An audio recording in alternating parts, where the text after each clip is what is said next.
Greetings to you.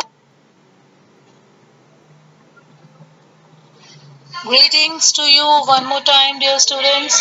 तो आज हम आज के लेक्चर में सीखेंगे इस्तिश्ना की किताब में से. As you all know that we people are teaching you the Pentateuch that has been written by Moses itself, and you all know that we are going through so many deep teachings. So be alert what I'm saying, and the references I'm giving to you, please pen down it. Okay, hallelujah, praise the Lord. Praise the Lord. आइए हम आज इस कृष्णा की किताब में से पढ़ेंगे, और यहाँ पे मैं आपको बताना चाहूंगी the main teaching, the base of the book of Deuteronomy is परमेश्वर के प्रति आज्ञाकारिता, obedience toward the almighty God. मेरे अजीजों, व्यवस्था विवरण एक बुक है जो मोसेस ने लिखी to teach and to preach the laws that has been given by the Lord himself. Hallelujah. क्योंकि मेरे अजीजों, जब जब मनुष्य के पास में लॉज नहीं होते तो वो एक बेलगाम एक जानवर के समान बन जाता है. बिकॉज जिंदगी को जीने के लिए एक तौर तरीके की जरूरत होती है, जैसे हमें उसी तरह से एक आत्मिक जीवन को भी डील करने के लिए we have to follow the rules that has been given in the Holy Bible. Hallelujah. And that time when Moses was, ministering the Israelis, at that time God has given so many of laws, and it has been written in the book of Deuteronomy. तो मैं आपको ये खास बताना चाहती हूँ dear students कि जो इस्तिश्ना की किताब है वो खास करके ये हमें जताती है और बताती है कि किस तरह से हमें हुक्म को मानना चाहिए और किस तरह से हम हुक्म की अदायगी करते हैं. और जब हम ऐसा करते हैं तो उसका आधार जो होता है, उसका बेस क्या होता है? प्रेम होता है और भय होता है, यानी कि खौफ होता है खुदावंत के प्रति, और बहुत सारा प्यार होता है कि अगर हम खुदावंत से प्यार करते हैं, मोहब्बत रखते हैं, तो हम खुदावंत के खौफ को भी मानते हैं. और जब हम खौफ में चलते हैं तो हम ओबीडियंट बनते हैं, फर्माबरदार बनते हैं, और हम तमाम उन रूल्स को बहुत ही हंसी खुशी फॉलो करते हैं. और जब हम रूल्स के मुताबिक चलते हैं तो वो टारगेट जो हमारे लिए होता है उसे हम just within within a certain time, or especially some of the times before timings हम रीच कर लेते हैं. बट जब हम भटक जाते हैं, जब हम पीछे मुड़ करके देखते हैं, हम खुदावंद की ओर नहीं चलते, वहां पे हम उन आशीषों को जो खुदावंद ने हमारे लिए ऑलरेडी रखी होती है उन्हें भी पाने में काफी लंबा वक्त लग जाता है, जस्ट बिकॉज ऑफ डिसओबीडियंस. तो आज हमें ये सीखना है. This is my the last lecture from the book of Deuteronomy, कि हमें इससे खास आपको ये तालीम लेनी है कि इस्तिश्ना की किताब का जो खास मकसद है वो ये है कि सभी विश्वासी लोग उस वक्त में मोसेस चाहता था कि वो सीखें कि खुदावंत को क्या भाता है. और आज हम इससे ये रेलेवेंस लेते हैं कि आज भी हमें ये जानना है कि परमेश्वर को क्या भाता है, और हमें हर एक वो काम करना है जो परमेश्वर पसंद करता है. अगर हम नहीं करते तो आज भी हम अपनी लाइफ के डिफरेंट फील्ड्स में स्ट्रगल करते हैं. हालेलुया. तो यहाँ पे डियर स्टूडेंट्स, आप सब आज सीखेंगे. The last point I want to teach you is the three most relevant and most important lectures, the most important sermons of Moses. कि मूसा ने उस वक्त में जब वो इजराइलियों को बचा लाया, at that time उसने क्या क्या उनको सिखाया. और हम यहाँ पे देखते हैं कि जो मोसेस है वो 120 साल का हो चुका हुआ है, और 120 साल की अवस्था में आप देखिए, और वो स्ट्रगल भी उसी वक्त चल रहा है कि वो 40 साल का पीरियड कि उन्हें कनान में जाना है. कनान देश जस्ट उनके सामने है, बट उनको बहुत मुश्किल हो रही है वहां जाने में, because they are not obedient, they are not following the rules. And that's why again and again जो है शैतान उनको भरमाता आया. वो बार बार खुदावंद के हुक्मों का जो है पालन नहीं कर पाए, और बार बार उन्होंने जो है अनाज्ञाकारिता दिखाई, डिसओबीडियंस दिखाई, और उन्हें 40 साल लग गए. And that time of struggle हम देखते हैं कि मोसेस भी मर गया, और मूसा को वहीं पे होरे पर्वत पर जो है मिट्टी दी गई, और वो नहीं जा पाया कनान. बट उसने वो सारा चीज देखा, परमेश्वर ने उसको वो सारा दिखाया कि किस तरह की खूबसूरत जगह में मैं अपने लोगों को लेके जाऊंगा, जहाँ पे दूध और शहद की नदियां बहती है। मेरे अजीजों, दूध और शहद की नदी बहने का मतलब है सर्व संपन्न देश। क्योंकि वहां पे जब आप जानते हैं कि यहोशू ने जब यहोशू को, कालेब को और बाकी के 8 जनों को जब मोसेस ने भेजा कि जाइए चेकआउट करके आइए कि हाउ कनान लुक्स लाइक, तो वहां से वो लोग वहां के डेट्स लेकर के आए। डेट्स आप समझते हैं जो खजूर होते हैं, वो लेकर के आए। वो बड़े बड़े थे और इतने स्वादिष्ट थे। वहां के अंगूर जो थे वो भी बहुत ही टेस्टी और बहुत ही औसम थे। और वहां पे उन्होंने देखा सचमुच कि वो बहुत ही फ्रूटफुल जो है कंट्री है। लेकिन उन्होंने ये भी देखा कि this is not easy to overcome the people of Canaan. तो जो 8 लोग थे वो डर गए, लेकिन 2 लोग जो कालेब और यहोशू थे वो अटल थे कि नहीं, हम जीत लेंगे। क्योंकि वहां के लोगों की हाइट भी बहुत ज्यादा थी और बॉडी वाइज फिजिकली भी वो लोग बहुत स्ट्रांग थे। But the main thing is how you play your role, कि आपको जो काम दिया गया उसके अंदर आप अपना किस तरह से जो है हक अदा करते हैं, अपना रोल किस तरह से प्ले करते हैं। और यहाँ पे हम देखते हैं कि उन्होंने जब वो जायजा लेने के लिए गए उस जगह का, तो उसके साथ साथ उनका विश्वास भी था कि परमेश्वर ने ये जगह हमारे लिए रखी है और हम इसे जीत लेंगे, क्योंकि जो हमारे पास है वो उन लोगों के पास नहीं है। और हमारे पास क्या है? परमेश्वर है। परमेश्वर की सामर्थ है जो पल पल में हमारे संग रहती है और हमें घेरे हुए रहती है। और जहां जहां से हम गुजरते हैं शैतान की सामर्थ वहां से रिमूव होती जाती है। तो उसमें आप ये भी लगा सकते हैं कि कोई भी नेगेटिविटी जो आपको वहां पे अपनी आशीष को लेने से रोकती है, खुदावंद उसे रिमूव करते हैं। हालेलुया। बशर्ते आप अपने रोल को ढंग से प्ले करें और विश्वास में बने रहे। हालेलुया। हम 3 इम्पोर्टेंट जो प्रीचिंग्स हैं, जो टीचिंग्स हैं अपनी कौम को, बनी इजराइल को, जो मूसा थे वो दे करके गए थे, आज हम उसके बारे में जानेंगे। And after that the teaching from the book of स्तिशना is over tonight. Hallelujah. Praise. First teaching of Moses is कि हमें पीछे नहीं देखना। क्योंकि पीछे देखने की वजह से हमने देखा कि इजरायली कौम ने बहुत दुख उठाया। और जब वो 400 साल की गुलामी से निकाले गए मिस्र से, उसके बाद भी उन्होंने अपना हटीपन, अपना वो नेचर, द सिनिंग एटीट्यूड और हमेशा नजरअंदाज करना खुदावंद की बातों को नहीं छोड़ा। और इसकी वजह से उन्होंने 40 साल कनान के आसपास ही स्ट्रगल करते हुए गुजार दिए। तो यहाँ पे पहले जो उनका टीचिंग है मोसेस का, उसमें से हम ये देखते हैं कि उन्होंने पीछे देखा बनी इजराइल ने, और उन्होंने 40 साल का वो लॉस उठाया। और जितने भी ओल्ड एज पीपल्स थे वो सब के सब वहीं फना हो गए, उनमें से कोई भी कनान नहीं पहुंच पाया। जितने भी 21 साल तक की आयु के थे, all the youngsters of young age, they reached the Kanan. Hallelujah. Praise the Lord. तो आपने क्या सीखा? द फर्स्ट टीचिंग जो लास्ट के दिनों में जब मोसेस 120 वर्ष के होने को आए, जो उन्होंने दी वो ये थी कि do not look back.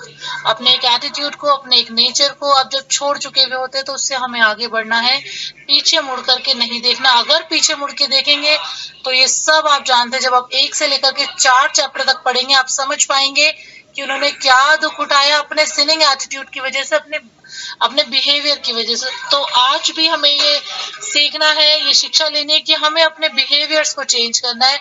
We have to change our behaviours and we have to change our attitudes towards the circumstances. Hallelujah. First जो मैंने आपको अभी टीचिंग बताई है, जैसे कि मैंने आपको कहा कि मैं 3 टीचिंग्स आपको इस वक्त बताऊंगी। तो पहली टीचिंग के रिगार्डिंग आप रेफरेंस ले सकते हैं मत्ती 13 और उसका 58वां आयात में आप देख सकते हैं कि वहां परमेश्वर कुछ इस तरह से कहता है, परंतु हमारे ही अविश्वास के कारण वह बड़े बड़े काम नहीं कर पाता। Yes, this is the problem. जैसे कि मैंने आपको बताया कि एक ना बिहेवियर, एक एटीट्यूड आपका जो होता है कि कभी विश्वास होता है कभी नहीं होता, that is what we called अविश्वास। तो उसकी वजह से क्या होता है कि बहुत सारे आश्चर्य कर्म, बहुत सारे खुदावन के काम हमारी जिंदगी में नहीं हो पाते, रुक जाते हैं। तो आप जरूर पढ़िएगा इस रेफरेंस को।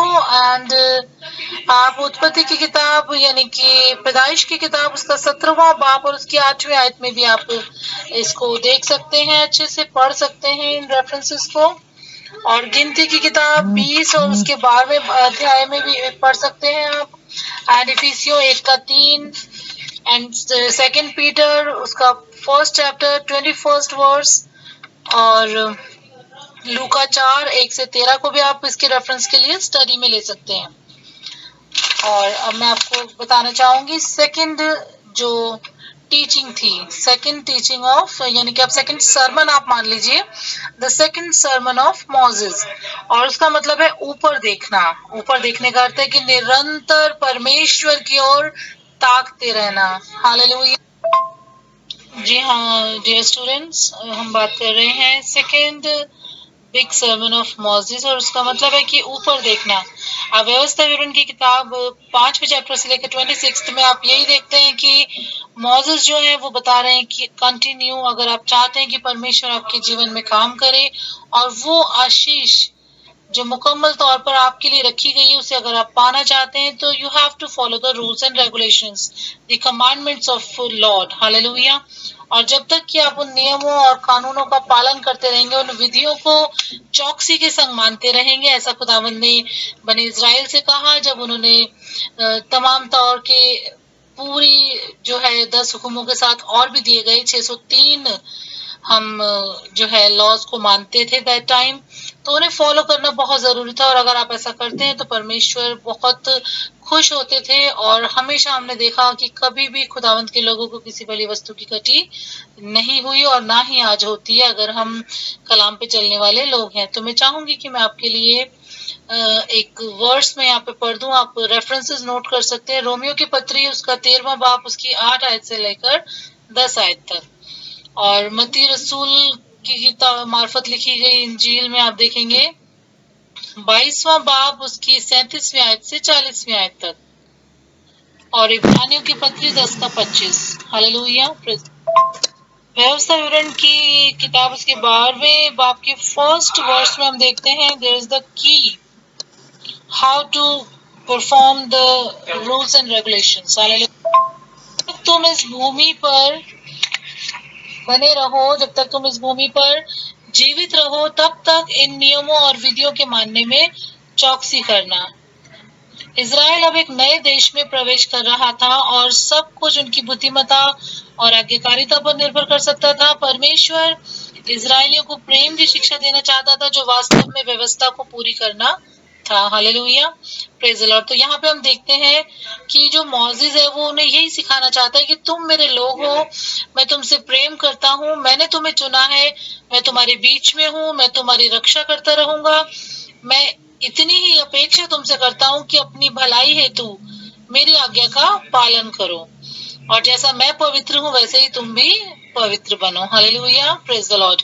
मेरे अजीजों, हम ये बातें देखते हैं और इन बातों का जो कंटेक्स्ट है वो इस तरह से कि ये जब पहुंच चुके हुए हैं कनान देश में, तो यहाँ पे खुदावंद उन्हें बता रहे हैं कि जब तक कि तुम इस देश में बने रहो तब तक तुम इन नियमों कानूनों को पालन करते रहना, और अगर तुम ऐसा करोगे तो मैं सदैव तुम्हारे बीच में रहूंगा, तुम्हारी रक्षा करूंगा और हमेशा तुम्हारे संग संग बना रहूंगा। Hallelujah, praise the dear students, यहाँ पे हम देखते हैं इस्तिशना की किताब की कुछ आखिरी चैप्टर्स में आप देखेंगे 17th-18th में, तो यहाँ पे उस माहौल के बारे में बता रहे हैं कि यहाँ बहुत ज्यादा उस वक्त में लोग बाग जादू टोना और ज्योतिष विद्या, भाग्य बताने वाले, दुष्ट आत्माओं और जादू विद्या करने वालों के साथ सलाह मशवरा किया करते थे, और उसकी वजह से आध्यात्मिकता निरंकुश हो चुकी थी। यानी कि जो स्पिरिचुअलिटी है वो पूरी तरीके से क्या हो गई थी, बिल्कुल जो है लॉज के अंदर नहीं थी। बिल्कुल वो लोग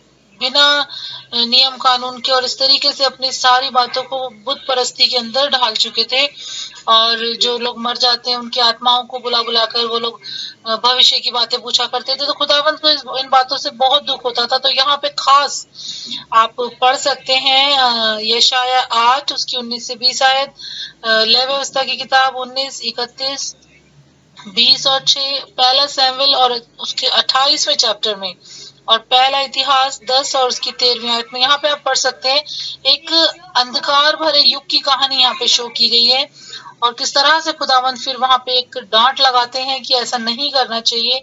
भावी जो है बताने वाली, फ्यूचर बताने वाली चीजें जो होती हैं संसारिक तौर पे हमें बिल्कुल भी नहीं करनी चाहिए, क्योंकि खुदावंद को ये नहीं भाता।